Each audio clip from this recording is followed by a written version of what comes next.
Here we go. Next episode of the Coffee with Joffrey podcast. And we've got Patrick here. Patrick, how are you? Yeah, all good, mate. I wanted to do a podcast on smashing your next HYROX, and there was only one man for the job. Yeah, Dan- sounds good. Danny wasn't available, so we got you. No, I'm joking. I think Dean's our man, really, but Yeah, we should have got Dean in. I'll Dean, step in. I'll step in. yeah, you can give us some knowledge. You're technically Dean's coach, so if he's doing well, then you're obviously doing a good job. Yeah. Patrick, I wanted to. So there's two things that I want to go through in this podcast. Is first one, let's talk about people who have maybe done a HYROX already, because we've got quite a few members who have done HYROXes, Yeah. one, two, three, traveling to different places as well, which is great. Let's talk about what they should be focusing on if they want to improve on their time and well, do a quicker time in their next HYROX. What are the type of Mm. things that you're telling members, and I mean you're doing yourself as well because you're actively chasing goals in HYROX. What sort of stuff are you telling Mm. members, and what are you doing yourself? Well, I think like the beauty of it at the moment, and what they do really well, Hyrox in particular, is the data. So ultimately, once you finish a race, you can look online on the actual Hyrox website, or there's another great website called what is it? Hi, Rocks Results. Yeah. And that's perfect. It has like all the data, kind of where you are strong, where you're not so strong, and then you can kind of pinpoint, okay, that's an area that I might need to work on. And ultimately, it comes down to that individual. So somebody who has done one or two, that's the first place to look. Is just look at where you're strong or where you're weak. And go from there. But first and foremost, people that have done a HYROX already understand it is a running race. So their training has to prioritize running, and not only prioritize it, they need to make it uh, probably the biggest focus, and continuously work on the skill and the art of running. I think what we've seen, from what I've seen of people going and doing HYROX, those people who have come from a running background are normally Mm. going into HYROX and doing very well to begin with, right? Because they have the capacity there, whether they're doing cross country or Yeah, marathons or half marathons. If they've got that running yeah, yeah, yeah. background, they're going in and doing well. So maybe they're looking to clean up some of the strength work, some of the other skill work within HYROX. Um, Yeah. but it's interesting you said, because I think there must be a structure that you're following or you have your clients following in terms of it's not just running, is it? Is there like a plan behind it? Yeah, it's not just running. Uh, when it comes to the race itself, obviously you have the eight different stations, and all stations offer a little bit, um, different challenges. Okay, but ultimately they're seen as obstacles, and these obstacles are designed to slow you down. So you need to target these stations in a way where you're able to cope, you're able to get through it, and you're always just like brushing up against that threshold of, tipping over from that like lactate threshold. Uh, you know, that's just brushing up against it and then working back down. Um, so you need to target these stations, of course, um, but ultimately it's being smart about it, because if you're continuously just doing these movements over and over and again, there's a couple of things you're going to run into. It's a little bit boring, um, and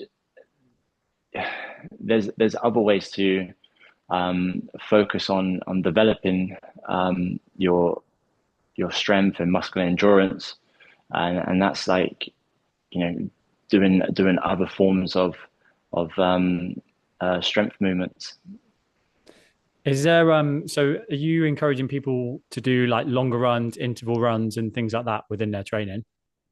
Is that how So you're going to increase the the base level of Yeah, running fitness? yeah. I think if somebody has already done a HYROX, they're familiar with it, then they have they have a good base of fitness. Okay, so then with a good base of fitness, they'll be able to likely uh, deal with, let's say, interval sessions, maybe a long run, and then I like to include a tempo run as well. Um, so I think for somebody who is accustomed to it, that's always a good place to start. Like just starting with those three runs, and then as you get more accustomed to it, as your body adapts to the running, you can look at progressing, adding in another session, or up in the mileage. It's yeah. I was going to say one of the things that you spoke to us a couple of weeks ago with me, Asher, and Danny in our meeting was the importance of zone two as well. Obviously, like a lot of people don't, I mean, we work in the gym, we have a little bit more flexibility of being in the gym and being able to train time wise. Is zone two, if for example, someone had as much time as they needed, would they be prioritizing a couple of sessions at zone two where they're keeping their heart rate a little bit lower? Or would you say it's still just a case of intervals, getting the tempo runs in and compromise running and things like that? So if somebody was of a lower fitness level, then yes, like you would aim to just build that base of zone two. So it's not considered the best way to describe it. It's not considered easy work, but it's not challenging. Like it's not where you're breathing heavily. Okay, so that's probably the best bet. If somebody was new and wanted to do a HYROX, that's the best place to start is just do some form of easy cardio, and that's just to complete a HYROX. Now, if you are somebody who doesn't have the time, you're limited in that aspect, then I would probably lean more towards the higher zones, more intensity. Um, and that's specifically for somebody who doesn't have time and they've already developed a bit of a base in the past. But ultimately, like yeah, you need to build your endurance up by by hitting the lower zones. That's ultimately the best way to get through a HYROX. But if you're looking to do well, then you need to be covering all bases. I've only done one HYROX, and I guess because you've done what, four or five now, and a few of the members have done some more as well. And I feel like if I was gonna, the one specific moment I remember where I was like, "This is absolutely terrible," is when I came off the sled push. The sled push, I did the pro, and it felt ridiculously heavy, heavier than what I was practicing within training. I literally spent about 2 minutes in the rock zone just contemplating life. Is that one of the things that you get experience from when you've done more of them? Like how to kind of break up. I think I went unbroken on the first leg of the sled. Maybe that was my issue. Um, do you get more experience and more knowledge on what you're kind of capable of as you go? Yeah, 100%. Like if we, because obviously I did my first one with you, and I was exactly the same, and I absolutely tanked it on the sled push, and I just had to walk after. Um, and it didn't help the fact that before that I ran an extra lap. So in order to feel like I needed to catch up with my group, you tank the sled, and then yeah, you're just in trouble from there. And that's what I was saying about earlier. Like these these um these workouts in between the run, they're obstacles there to slow you down, and that's it. If you go over that line, especially with the weighted ones, so your sled push, your sled pull, lunges, wall balls, um, they're so leg dominant. Where if you do go over that line, it's so freaking hard to bring that lactate back down. So it is a case of just managing it. But 100%, you do learn something every race. And from then on, it was a case of the next one. Okay, I'm going to take breaks every every halfway point with the sleds, and then yeah, you just pick up things every single race. Like my last one, um, on certain stations, you're like, okay, I'll try something different next race, or even in training. Like I remember when we were first training for HYROX, the one in September 23, and our preparation just consisted of like two or three simulations, Yeah, every and week. every week, and we was like, oh my God, like how are we supposed to make this feel easier? Um, but it takes actually doing it and taking some time and dedication to work out what you need to do, and like trial something here, learn something, and just put into training, and then next time you can attack it differently. So yeah, like you never stop learning. I think the next race uh, I'll be doing, and then some of our members will be the Abu Dhabi one, and I know I'll walk away picking up some like valuable stuff, and taking that with me ahead of future races as well. Quick question on how do you find, because you've done both partner and individual, Yeah. are they seem like they're completely different races, even though it's the same movements, it's the same race, in terms of like just the intensity that you Mm, have to go out as a partner. How have you found that? yeah, 100%. Like the intensity to the doubles is higher in a way, but that break you get in between, when you're resting on stations, when your partner's working, you're resting.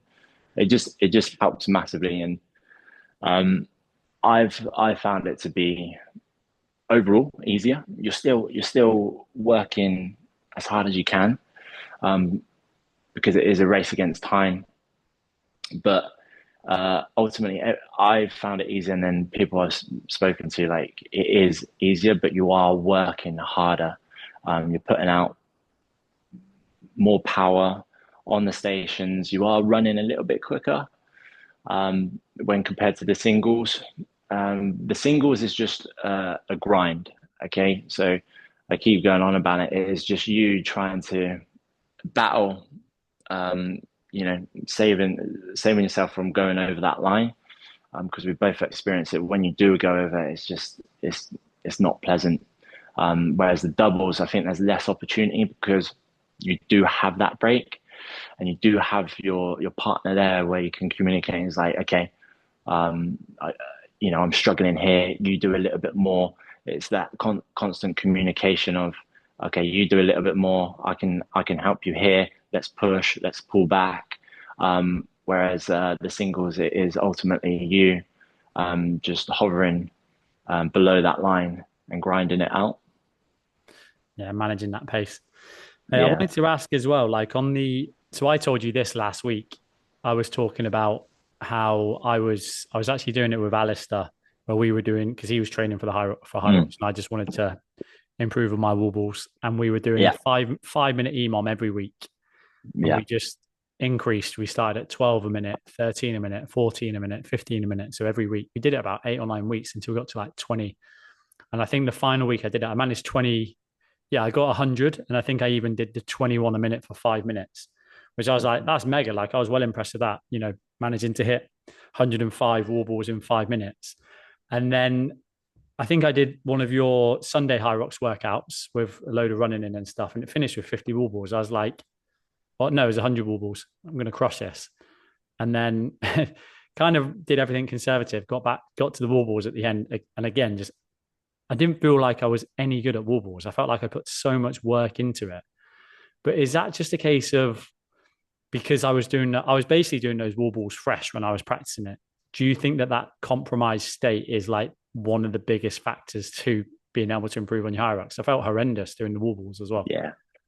No, for sure. Like with the training that I've been doing recently, I've been there. When you come to that wall ball station, you're like questioning everything. You know, like how are you actually going to complete the 100?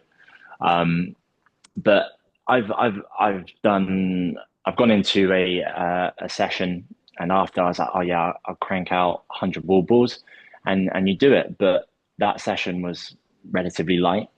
Your legs are fresh, but it's a totally different ball game when you are pre-fatiguing your body, pre-fatiguing your legs, and then you have to crank out 100 wall balls from to end. It's a totally different beast, and that's why you have to train it. Like it's all good and well. Like yeah, in training you should be hitting wall balls in different scenarios. You should be like yeah, um, doing it the way that you were doing it. Maybe practicing a little bit more on speed and cadence. But then there should be times where you are going through a bit more of a grindy workout with it, trying to get that race feel, especially if you do have one coming up, and replicating the circumstances like you know you're going to face. So yeah, I think that's all it comes down to is you've gone into it, you pushed harder in that workout, and again your body's fatigued again. Other factors could come into play as well in terms of like hydration and food and whatnot. Um, but yeah, that's it. Nice, mate. I want to wrap this up, but I just wanted to ask what your because I know that you watch a lot of the High Rock stuff and kind of in the know of what's going on. Mm, How do you kind of see, High Rocks is still very new. How do you kind of see it panning out over the next couple of years? You think it's just going to yeah, keep going faster and faster and, more yeah. events and bigger? Do you think there's potential to change anything Um, or what would you like to see? I reason why I love HYROX is it's got me into running more than ever, and I think it does great in terms of like that mass participation. But in terms of being like really good at the sport, like if you just want to keep increasing, improving your time, then it's this constant, never-ending pursuit of just being a better runner. So that task and skill of running consistently week in week out, and that's really what's going to uh, improve you as a high rocks athlete. In terms of like being the best of the best, the sport is based around the run. So I think people going into it now are from an endurance standpoint. So if you already have a great endurance, if you're already a great runner, you're going to do extremely well. The bigger athlete, I feel, um, could could could struggle a little bit more. Um, so if you do have a strong running background, maybe a triathlete, um, you'll be really good. Um, but the sport as a whole is brilliant just because it has that challenging aspect of the stations, where you do have to focus on some form of strength. Um, but yeah, as a sport and where it's going, it's suiting the runner or those of like previous experience of running far more than let's say a CrossFit athlete, yeah, a strength athlete. Nice. And that's why I'm not going to do many more. I might do another one. So much running. Yeah, you have to do another one. I love running. If I was to go all in on High Rocks, it would be 4 days of running a week. Obviously, I have my bit of hamstring tendinopathy as well, which isn't ideal. So it's kind of, yeah, maybe if it wasn't so much running, I might yeah, if there was just sticking some more rowing, I'd be happy with that. If they Well, replace that's what I'm the running doing. with rowing, it would be better for me anyway. Selfish. Well, that's kind of what I've implemented a little bit more is just time on the ergs.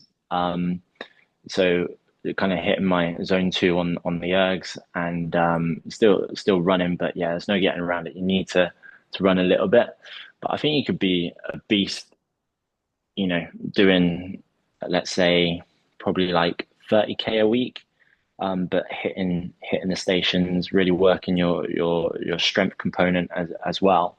You could certainly be a beast and get a good time. It's just yeah, like the easiest way of progressing is going to be from specializing and highlighting the running side.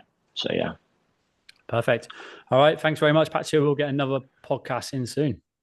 awesome, mate.